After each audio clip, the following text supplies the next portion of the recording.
Eh bien, merci encore de vous à notre famille mondiale d'Église en je vous souhaite à nouveau la bienvenue, et je vous bénis. Je dis bénédiction sur vous et sur vous au nom de Jésus. Amen. Eh bien, je poursuis mon enseignement de l'intimité avec Jésus, c'est-à-dire, et alors que nous nous préparons pour cette semaine de Noël, cette semaine de préparation de nos cœurs pour le rappel de nous-mêmes, tous les précieux cadeaux que nous avons dans la naissance de Jésus, le cadeau qui change la vie, le cadeau qui change le monde que nous avons dans la naissance de Jésus. Nous pouvons faire l'expérience d'une relation avec Jésus, qui est si profonde et si réelle. Et je commence cet enseignement aujourd'hui par une question. Avez-vous déjà entendu parler d'une personne qui a survécu à une ébullition dans l'huile quelqu'un? Je sais que ça semble être une question étrange à poser, non? Mais avez-vous déjà entendu parler de quelqu'un qui a bouilli dans l'huile et a survécu? En l'an 95 de notre ère, l'apôtre Jean a été appréhendé par les proconseils d'Asie et envoyé à Rome où il a été miraculeusement préservé de la mort après avoir été jeté dans un chaudron d'huile bouillante. C'est un miracle absolu, il est consigné dans le livre des martyrs du renard. L'histoire en fait état, et à cause de ce procès, le tyran Domitien a fait disparaître l'apôtre Jean sur l'île de Patmos, pensant qu'il ferait taire Jean pour toujours, pensant qu'il empêcherait Jean de partager l'évangile ou de partager quoi que ce soit d'autre sur Jésus. Et pourtant, dans cette retraite, sur cette île de Patmos, l'apôtre Jean a été favorisé par Dieu de ses visions célestes, qu'il a consignées dans le livre de l'Apocalypse. Ils lui ont été manifestés un dimanche de l'an 96 de notre ère. Qu'est-ce qui pourrait rendre le cœur de Jean si généreux au point de se sacrifier et d'être prêt à se sacrifier comme ça? Qu'est-ce qui pourrait rendre le cœur de John si généreux? Qu'est-ce qui pourrait lui permettre de supporter de bouillir dans l'huile sans être tué? Qu'est-ce qui pourrait lui permettre d'endurer une fin de vie aussi terrible? Qu'est-ce qui pourrait lui permettre d'endurer ce genre de torture et de punition? Eh bien, je crois que la seule chose qui peut permettre à une personne de supporter l'huile brûlante est d'avoir un amour brûlant, qui est plus grand que l'huile brûlante. L'amour brûlant dont je parle est l'amour que Jean savait que Jésus avait pour lui. L'amour brûlant dont je parle est un amour que Jean a eu pour Jésus à cause de l'amour de Jésus pour lui. Et cet amour brûlant est ce que je veux que vous expérimentiez aujourd'hui. Cette passion brûlante pour Jésus est ce qu'il veut partager avec vous aujourd'hui. Et je crois qu'il veut que vous en fassiez l'expérience. Alors ne vous disqualifiez pas. Comme je l'ai dit la semaine dernière, ne te disqualifie pas de l'intimité avec Jésus, parce que tu as des dépendances dans ta vie, des péchés dans ta vie. Vous traversez une période difficile. Ne sentez pas la présence de Dieu. Rien de tout cela ne vous empêche d'avoir cette intimité avec Jésus. Cette intimité dont nous parlons, c'est de se pencher dessus, non? Comme John nous a appris à nous pencher et à écouter les battements du cœur. Quel est le rythme cardiaque de Jésus? Se pencher, et puis oser demander ce qui n'a jamais été demandé auparavant, c'est l'intimité avec Jésus, et puis s'attendre à une réponse et s'attendre à c'est l'intimité avec Jésus que Jean nous démontre dans Jean chapitre 13, 23, comme nous avons parcouru ce verset, plusieurs fois il y avait un appui sur le sein de Jésus. L'un de ses disciples que Jésus aimait, appuyé sur le sein de Jésus, se penche sur les battements du cœur de Jésus. Pourquoi son cœur bat-il? Se pencher, c'est demander et oser demander ce que vous n'avez jamais eu l'audace de demander auparavant. Se pencher, c'est attendre une réponse et s'attendre à recevoir de lui le précieux Sauveur que nous avons. Et je dois dire que cet amour intime avec Jésus, cette intimité avec Jésus est tellement plus grande que ce que vous traversez. Vous savez, il y a 4 dimensions de l'intimité avec Jésus que nous avons passées en revue la semaine dernière, et je vais vous les redonner rapidement, pour ensuite les approfondir. Mais les 4 dimensions de l'intimité avec Jésus se répercuteront également dans vos relations avec les autres. Et cela vous permettra d'avoir des relations vraiment fructueuses, que ce soit avec votre conjoint, vos enfants, vos parents, vos collègues de travail ou les personnes avec lesquelles vous essayez de faire des affaires. Si vous êtes dans la vente ou si vous possédez une entreprise, quelle qu'elle soit, et que vous vous souvenez de ces 4 dimensions de l'intimité avec Jésus, il y a d'abord l'intimité émotionnelle, la liberté de partager franchement et ouvertement sans craindre le rejet. C'est cela l'intimité émotionnelle, c'est être capable d'être franc, d'être authentique, d'être honnête avec sa douleur et avec ce que l'on affronte, sans craindre le rejet. C'est ce que nous pouvons avoir avec Jésus. Nous pouvons lui dire n'importe quoi, craindre le rejet, c'est l'intimité émotionnelle. Deuxièmement, il y a l'intimité intellectuelle, la liberté de penser ce que l'on veut. La liberté d'avoir des pensées individuelles, la liberté de pouvoir penser, même de pouvoir avoir des pensées négatives sans être condamné par Dieu. Nous avons une intimité intellectuelle en réalisant que nous avons la liberté de penser, même si parfois nos pensées sont fausses, nous avons la liberté de penser et de pouvoir parler de ces choses avec Jésus, qu'il peut nous guider à travers ces choses. Cette intimité intellectuelle est la capacité d'avoir le droit de penser les pensées que vous pensez sans que cela vous disqualifie de votre relation avec Dieu. C'est une chose magnifique. Et je pense que c'est quelque chose que nous oublions parfois, même si nous voulons renouveler notre esprit, nous n'avons pas besoin de sentir que nos pensées négatives ou nos mauvaises pensées nous séparent de Dieu. Ce n'est pas le cas. Rien ne peut nous séparer de lui. Rien ne peut nous séparer de son amour et il est amour, non? Il y a donc l'intimité expérientielle. C'est le temps passé. C'est passer du temps avec Jésus dans la prière, passer du temps avec lui en lisant la parole de Dieu ou en parlant la parole de Dieu, passer du temps avec lui en priant dans votre propre langue et passer du temps avec lui en priant dans votre langue céleste et en chantant pour lui dans votre langue céleste. 1 Corinthiens 14, versets 14 à 17 dit: Quand je prie en esprit, mon esprit prie. Quand je prie en langue, c'est mon esprit qui prie. Mon intelligence est infructueuse. Alors quelle est la consolation de la conclusion? Alors je prierai avec mon esprit et je prierai avec mon intelligence. Je chanterai avec mon esprit et je chanterai avec mon intelligence. Donc faire ces deux choses est une autre façon d'avoir une réelle intimité expérientielle avec Jésus. Et le quatrième, il y a une intimité spirituelle. L'intimité spirituelle, c'est pouvoir avoir la liberté de grandir, la liberté de tomber et de se relever, la liberté de pouvoir évoluer sans que Dieu se taise, cette intimité spirituelle, où il n'y a pas de jugement dans vos défauts. Il n'y a pas de jugement dans votre évolution. Il n'y a pas de jugement dans vos erreurs. Il y a juste la compassion, la miséricorde et la patience. C'est l'intimité spirituelle. Pouvoir échouer, pouvoir tomber sans que cela ne crée un cœur condamnable ou un silence condamnable de la part de Dieu, car il ne vous quittera jamais et ne vous abandonnera pas. Il ne s'éloignera jamais de vous. Quelle belle relation nous pouvons avoir avec Jésus. Ce sont les 4 intimités ou les 4 dimensions de l'intimité que nous pouvons avoir avec Jésus: intimité émotionnelle, intimité intellectuelle, intimité expérientielle et intimité spirituelle. Ce sont toutes des choses que nous pouvons expérimenter avec d'autres personnes aussi, parce que lorsque vous avez une intimité avec Jésus, cela déborde sur vos autres relations. Vous savez, pendant les 28 années environ où j'ai été pasteur de la même église, toutes ces années, cette église, l'église des changeurs de vie, mon église, votre église, notre église, l'église de Dieu, n'est-ce pas? Nous avons seulement vu, et je ne peux vraiment pas penser à plus d'un ou deux, mais nous avons seulement vu une poignée de divorces de personnes qui étaient mariées dans cette église.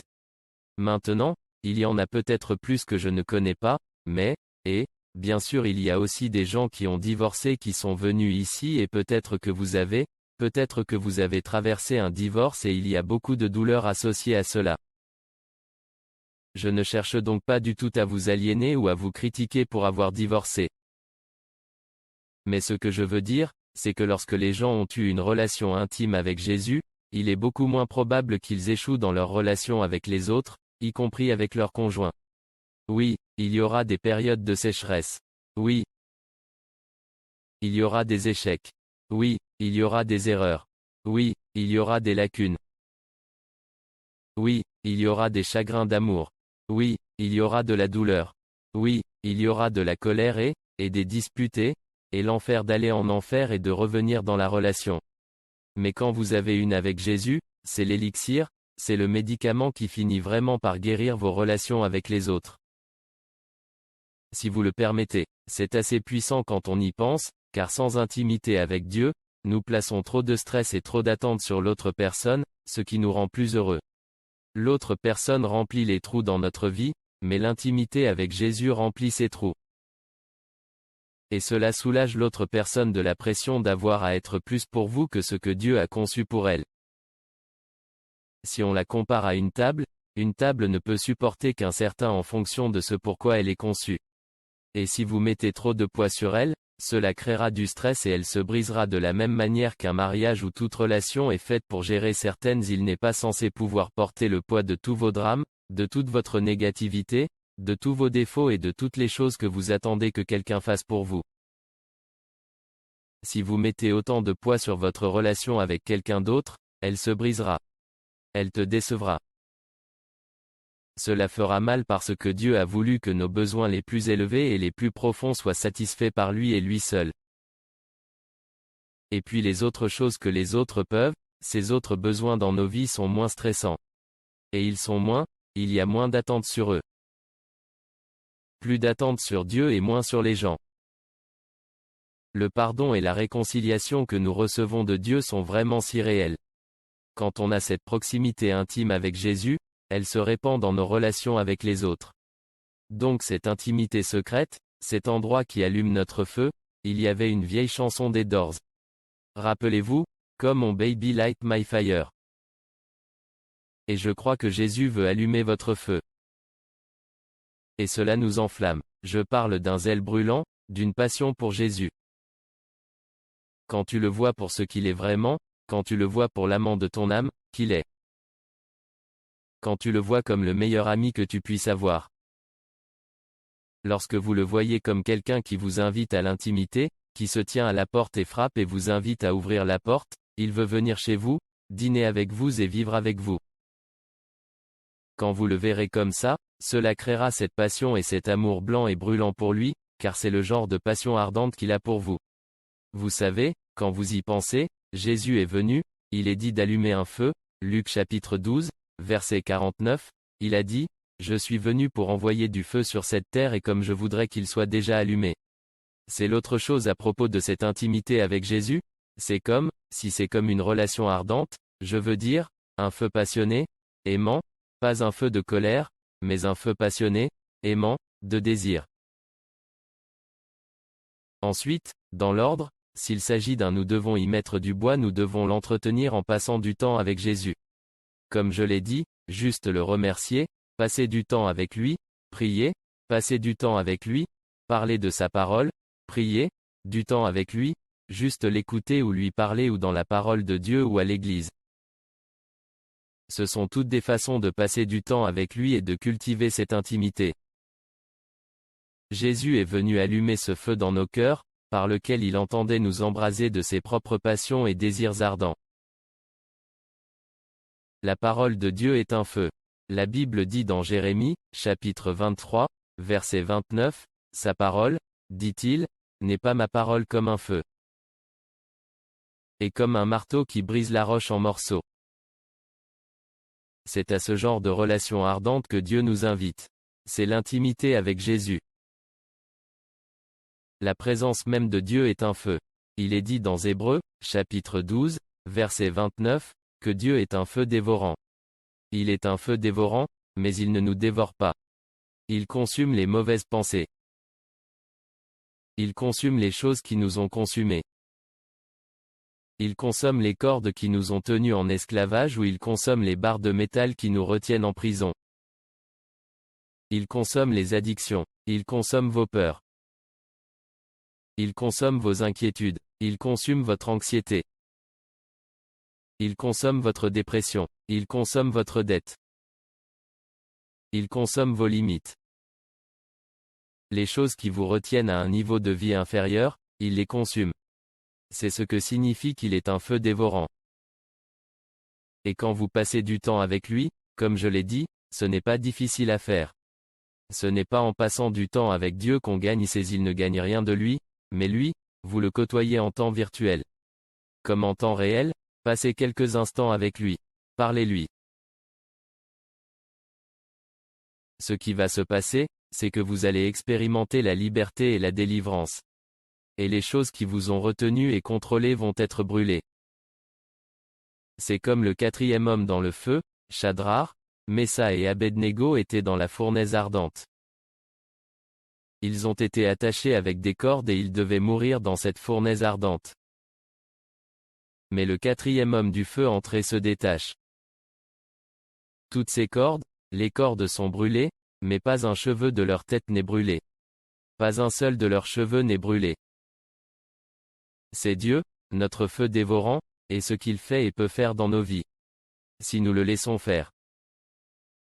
Donc je vous encourage à faire quelque chose de dangereux aujourd'hui, faites quelque chose de dangereux aujourd'hui. Qu'est-ce que c'est faites quelque chose de dangereux aujourd'hui? Soyez seul avec Dieu, passez quelques moments seul avec Dieu qui est amour. Et un feu dévorant son feu dévorant brûlera tout de votre vie jusqu'à ce qu'il ne reste que l'amour lui-même. Dans Osée, chapitre 2, verset 14, il est dit. C'est pourquoi, voici, je la séduirai. Dieu parle de l'Église. Dieu parle de vous et de moi. Je vais l'attirer et l'amener dans le désert. Il ne nous emmène pas dans le désert. Alors nous mourrons dans le désert. Il dit qu'il va nous amener dans le désert pour lui parler tendrement. Et il est dit, et en ce jour, déclare le Seigneur. Vous m'appellerez mon mari et vous ne m'appellerez plus seulement mon Dieu. Mais tu m'appelleras mon mari. Il dit au verset 19, et je te fiancerai à moi pour toujours. Je te fiancerai à moi dans la droiture et la justice, dans un amour et dans la miséricorde, je te fiancerai à moi dans la fidélité. Et vous connaîtrez le Seigneur. Il nous a fiancés. Il nous engage. Il s'engage envers nous dans la fidélité, ce qui signifie qu'il s'engage envers vous dans une fidélité absolue. Et Dieu ne vous est pas fidèle parce que vous lui êtes fidèle. Dieu vous est fidèle parce qu'il est fidèle. Dieu n'est pas bon envers vous parce que vous êtes bon envers lui. Dieu est bon avec vous parce qu'il est bon. Dieu vous est fidèle parce qu'il est fidèle. Or, il vaut mieux pour nous lui être fidèle que de ne pas lui être infidèle, mais personne n'est parfait. Et ne vous juge pas de cette façon. Il veut que vous ayez une relation avec lui basée sur sa fidélité. Il veut que vous veniez à lui sans la culpabilité de votre infidélité. Il veut que vous veniez à lui sur la base de sa fidélité. Vous pouvez passer du temps avec lui en fonction de sa fidélité, mais j'espère que cela a un sens pour vous. Et que cela vous encourage. Il ne s'agit pas de vous faire sentir mal parce que vous n'avez pas passé assez de temps avec Dieu. C'est pour vous inspirer à quel point il est beau et combien il est invitant à vouloir passer du temps avec vous et combien il est facile de passer du temps avec Dieu, en lui parlant simplement et en le remerciant simplement et en étant simplement conscient sa présence et de vous, parce qu'il ne vous quittera jamais et ne vous abandonnera pas. Puis nous arrivons à un endroit que je voudrais vous montrer dans le Cantique des Cantiques, chapitre 1, qu'il m'embrasse avec les baisers de sa bouche. Car ton amour est meilleur que le vin. Laisse-le m'embrasser avec les baisers de sa bouche pour ton amour. Votre amour est meilleur que le vin. Vous savez, je pense que lorsque nous voyons ce magnifique passage des Écritures, nous voyons l'intimité avec laquelle il nous embrasse. Il dit, laisse-le m'embrasser. Elle dit, laisse-le m'embrasser. En d'autres termes, il est tout à fait prêt à vous embrasser. Il veut t'embrasser de manière agressive, assertive et désirée, mais tu dois le laisser faire, c'est écrit, laisse-le faire, tu dois lui donner la permission. Il ne va pas frapper à votre porte et jeter ses lèvres sur vous. Il va attendre votre invitation. Il dit, laissez-le devez le laisser vous embrasser avec les baisers de sa bouche.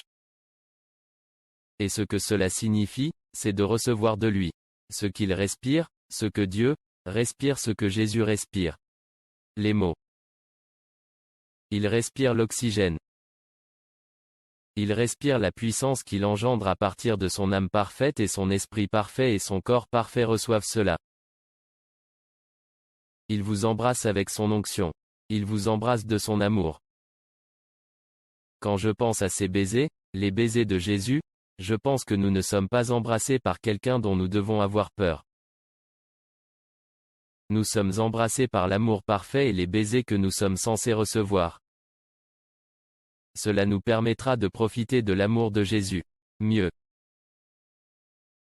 Ces baisers sont le baiser de la réconciliation. Le baiser de réconciliation. Il nous embrasse et dit, « Je vous réconcilie avec moi. J'enlève la barrière entre toi et moi. Je réconcilie les dettes contre vous. Les péchés que vous avez commis contre vous, cette dette est annulée. J'ai réconcilié le bilan. Vous méritez le jugement, mais je vous donne la miséricorde. Vous avez mérité l'enfer, mais je vous donne le paradis. Je vous ai réconcilié. Non pas sur la base de vos bonnes œuvres qui l'emportent sur vos mauvaises œuvres, mais sur la base du sang de Jésus, qui vainc toutes ces mauvaises œuvres et vous réconcilie avec lui. Il fait de vous un avec lui. Il s'agit de s'unir à lui. Comme nous le verrons, le prochain baiser est celui de l'acceptation. Il vous embrasse pour vous montrer vous accepte. Il ne vous rejette pas. Embrasser quelqu'un, c'est l'accepter.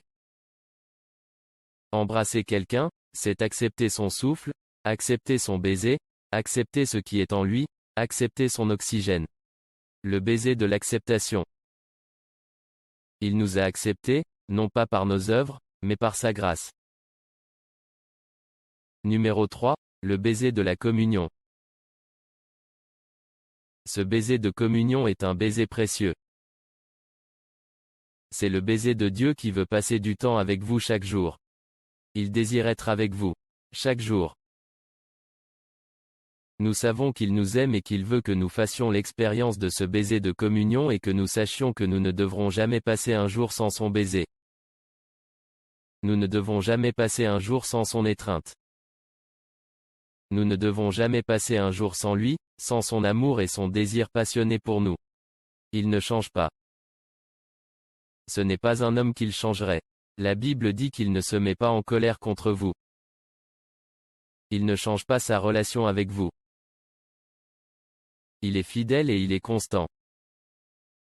Et il est inébranlable. Cela mène au baiser de réception. Il y aura un jour où nous recevrons son baiser de réconciliation, son baiser d'acceptation, son baiser de communion. Nous pouvons vivre en cela. Nous pouvons vivre dans ces baisers jusqu'au jour où nous rentrerons à la maison pour être avec le Seigneur où nous aurons le baiser de réception. Le baiser de réception est qu'il nous recevra au ciel. Recevoir, c'est recevoir. Il nous recevra dans notre demeure éternelle. Il nous recevra au ciel, le baiser de la réception, puis le baiser, de la consommation, qui remplit nos cœurs de la joie du ciel. Vous voyez, lorsque nous recevons le baiser de la réconciliation, lorsque nous recevons le baiser de l'acceptation, lorsque nous recevons le baiser de la communion, Dieu nous prépare au baiser de l'acceptation et au baiser de la réception au ciel. Et il nous prépare au baiser de la consommation, où nous serons complètement consumés de joie par sa seule présence. Nous serons complètement consumés de joie et d'amour à cause de sa présence dans nos vies. Maintenant, qu'est-ce qui nous éveille à cette intimité? Ce qui nous donne le droit à cette marche intime avec Jésus, c'est la grâce de Dieu. La grâce de Dieu. Je veux vous lire un extrait d'un des grands-pères de la foi. Edward Fisher est son nom. Il a écrit un livre en 1650. En 1650, il a écrit ce livre incroyable. Il dit, « Je vous dis de la part du Christ et sous la main de l'Esprit que votre personne est acceptée, vous êtes acceptés. Tes péchés sont effacés, tu es sauvé et tu seras sauvé. Et si un ange du ciel vous dit le contraire, qu'il soit maudit. Vous pouvez donc, sans aucun doute, que vous êtes un homme heureux.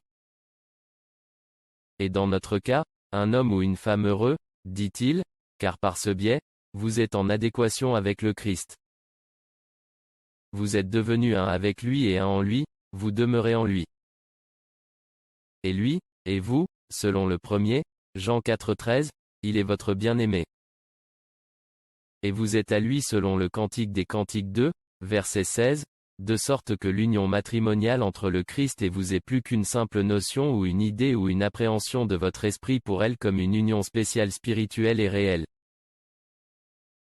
Votre union avec le Christ est avec sa nature. Vous êtes, il y a une union entre Dieu et l'homme. Maintenant, c'est le tricotage. Et c'est vous fermer non seulement de votre appréhension avec un sauveur, mais aussi de votre âme avec un sauveur, d'où, il doit nécessairement s'en suivre que vous ne pouvez pas être condamné. Vous ne pouvez être condamné que si le Christ l'est avec vous. Puisque nous sommes un avec lui, nous ne pouvons être condamnés que si le Christ est condamné et il ne sera jamais condamné, donc vous non plus. Car vous êtes en Christ. Le Christ ne peut pas non plus être sauvé si vous ne l'êtes pas avec lui. Il ne peut donc pas être sauvé et vous ne pouvez pas être sauvé. Car si vous êtes un avec lui et qu'il est un avec vous et qu'il est sauvé et ressuscité des morts, vous serez aussi sauvé et ressuscité des morts. Il ne peut être sauvé sans vous. Il ne peut pas être condamné.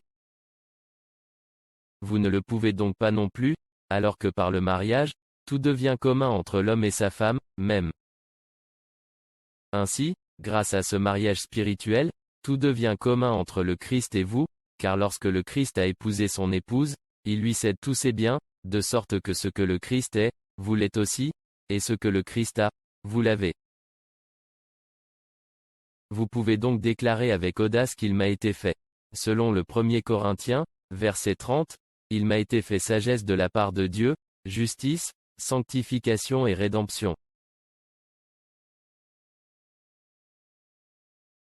Par conséquent, comme le Christ est appelé le Seigneur de la justice dans Jérémie 23, verset 6, de même l'Église est appelée le Seigneur et notre justice dans Jérémie 33, verset 16.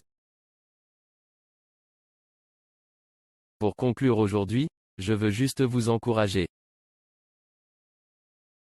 Donne du temps à Dieu. Vous savez, Dieu nous redonne la santé. Dieu nous rend la bénédiction. Lorsque nous lui faisons confiance, Dieu nous redonne une famille.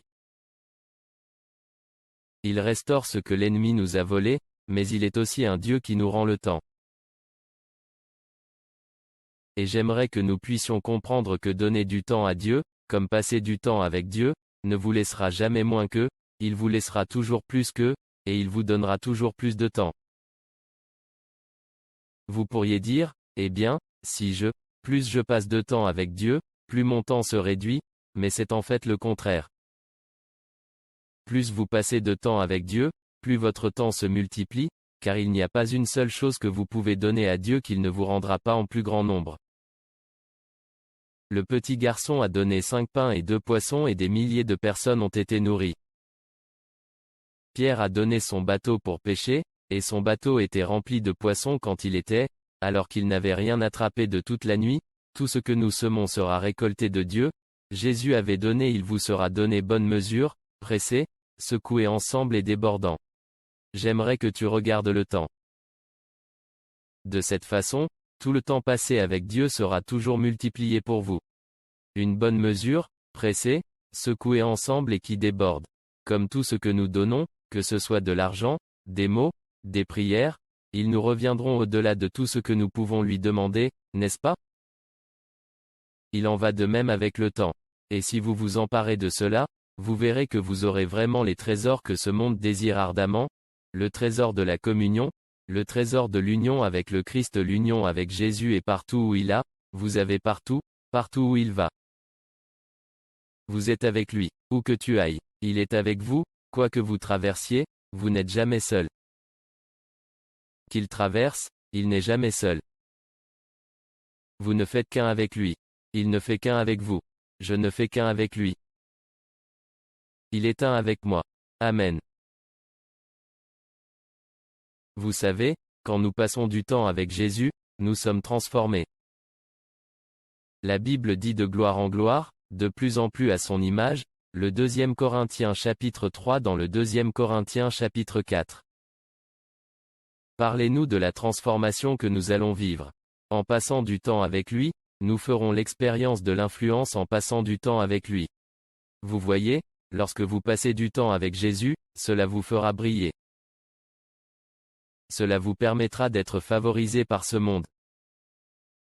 Ils regarderont et verront quelque chose en vous, comme ils l'ont remarqué chez les ils savaient qu'ils étaient des hommes éducation, mais ils avaient été avec ces personnes étaient capables de faire des miracles, des signes et des prodiges, des guérisons, des percées, des surnaturels parce qu'elles avaient été avec Jésus, pas à cause de leur éducation, mais elles avaient été avec Jésus. La proximité avec Jésus change notre relation. Nous avons appris à changer notre relation avec nous-mêmes. Nous commençons à nous aimer, cela change notre relation avec les autres. Nous commençons à être gentils avec les autres et cela change notre relation avec nous. Commençons à être plus généreux que nous ne l'avons jamais été auparavant. Pour conclure cette journée, je veux prier pour vous. Mais avant de prier pour ceux qui voudraient être sauvés, je veux vous rappeler un passage de la Bible parce que je veux faire quelque chose de spécial. Nous avons été approchés par quelques individus, une poignée de membres de notre Église qui ont dit que nous aimerions engager une somme d'argent significative. Et entre ces quelques personnes, ils ont promis un peu plus de $100 000 à donner d'ici la fin de l'année, comme un don équivalent à tous ceux qui donneront aussi comme un don équivalent. Ainsi, les $10 que vous donnez aujourd'hui dans une offrande spéciale que je vais vous demander de faire valent $20 aujourd'hui. Votre don de $50 devient une centaine de dollars. Votre don de $1000 devient $2000. Et c'est incroyable que ces gens fassent cela et qu'ils soient membres parmi nous là-bas. Ils sont comme nous, ils sont notre famille spirituelle. Et ils essaient d'inspirer et d'encourager tous ceux qui ne peuvent pas donner cette somme à faire quelque chose, car ils vont s'engager à donner plus de $100 000. Et donc je veux vous demander de donner quelque chose à ce moment de notre service. Il y a un endroit sur l'écran où vous pouvez faire un don spécial. Et si vous envoyez un SMS pour donner, vous pouvez le faire en envoyant le numéro 7797777 et taper LCIC.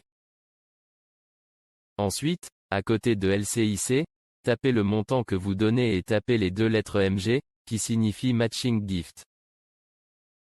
Et tout cet argent servira à fournir de l'aide et des opportunités de mission et de sensibilisation aux pauvres, aux nécessiteux et aux moins fortunés. Alors allez-y et envoyez un texto pour donner dès maintenant 77977 et tapez la barre oblique LCIC ou à côté, le montant que vous allez donner, 6505 0 0, et ensuite à côté de cela MG, qui est le don correspondant. Il sera donc marqué pour ce fonds particulier de dons jumelés. Et je vous remercie d'avance de le faire. Vous pouvez aussi appeler notre si vous souhaitez le faire par téléphone, 645 91 00. Vous pouvez l'envoyer par courrier, vous voyez l'adresse sur votre écran, mais la meilleure façon de le faire est d'envoyer un SMS au numéro 77977. Et je veux vous remercier pour cela. Proverbe 19, 17 dit, si vous aidez le pauvre, vous prêtez au Seigneur et il vous le rendra. Il vous remboursera. Oh, lorsque nous prêtons aux pauvres, nous prêtons aux pauvres, nous prêtons au Seigneur. En fait, nous ne serons pas remboursés par les pauvres, mais nous serons remboursés par le Seigneur. Et il sait comment s'y prendre.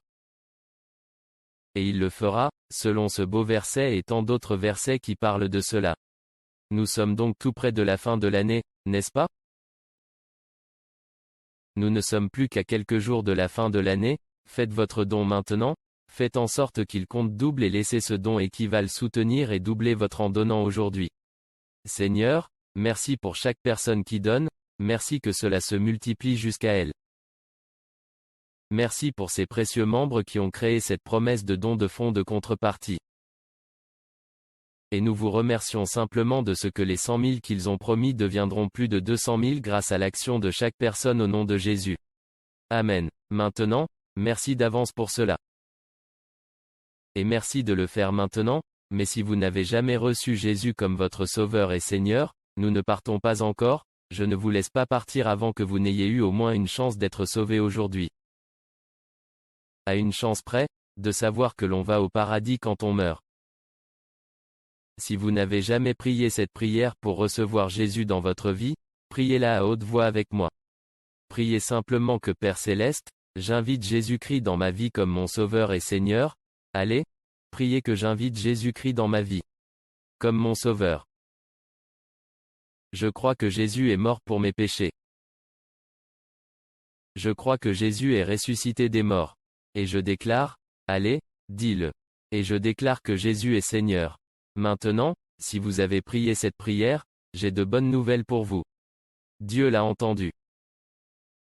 Dieu vous écoute, il vous accepte. Vous n'êtes pas accepté à cause de vos œuvres ou de votre sainteté. Vous êtes accepté à cause du sang de Jésus. Et tu as une maison au ciel maintenant, pour toujours et à jamais.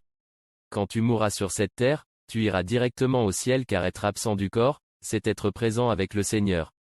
Et c'est là que vous allez. Maintenant, félicitations, procurez-vous un exemplaire de mon livre. Vous pouvez le télécharger partout dans le monde, c'est absolument gratuit. Le pouvoir d'une nouvelle vie. Ce sont les prochaines étapes de votre voyage dans votre marche avec Dieu. Vous devriez voir sur l'écran un endroit où aller pour le télécharger à nouveau, tout à fait gratuitement. Et ce seraient les prochaines étapes de votre voyage et pour vraiment vous aider et vous encourager. Eh bien, je suis que nous ayons pu nous connecter. Nous avons de magnifiques services pour la veille de Noël et le jour de Noël, le lendemain de Noël, dont beaucoup sont en ligne, mais nous aurons un service spécial de miracle en personne le matin de Noël. Donc si vous êtes dans la région, assurez-vous d'être là, d'être présent pour cela, mais ce sera aussi en ligne. Pour ceux d'entre vous qui vivent dans le monde entier et pour notre famille mondiale. Je vous aime. Et j'ai hâte de vous voir à notre prochain service.